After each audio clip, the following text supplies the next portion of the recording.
അപ്പോൾ ഇറങ്ങാണ് ഇവിടുന്ന് കേരള ടു ഡൽഹി. നമ്മൾ ഡൽഹിക്ക് പോവാണ്.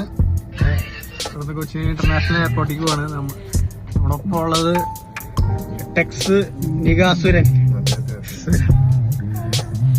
Okay, let's go.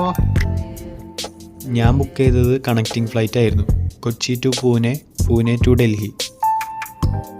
പിറ്റേ ദിവസം തന്നെ ഞാൻ തിരിച്ച് റിട്ടേൺ ടിക്കറ്റ് ബുക്ക് ചെയ്തിട്ടുണ്ടായി. ട്രെയിനിൽ ആണ് റിട്ടേൺ ചെയ്യണത്. ഞാൻ ഫ്ലൈറ്റ് ടിക്കറ്റിന് കുറച്ച് കാശായ കാരണം ഞാൻ ട്രെയിനിൽ തന്നെ വരുന്നത്. എയർപോർട്ടിലെത്തിയതിന് ശേഷം ഇവനെ പറഞ്ഞയച്ചിട്ട് ഞാൻ കുറച്ച് ഫോട്ടോ എടുത്ത് നേരെ ഫ്ലൈറ്റിൽ കയറാൻ പോയി. ഫ്ലൈറ്റിൽ കയറിയപ്പോഴോ ക്യാബിൻ ക്രൂ അവിടെ കിടന്ന് എന്തോ പറയുന്നുണ്ട്. ഞാനാണ് ഈ കാർഡ് നോക്കിയിട്ട് എനിക്കൊന്നും മനസ്സിലാവണില്ല. ചാടി ഇറങ്ങുന്ന കാര്യമൊക്കെ പറയണം. നിങ്ങൾക്ക് എന്തെങ്കിലും മനസ്സിലായെങ്കിൽ നിങ്ങൾ താഴെ കമൻറ്റിലിടും. ഓക്കെ.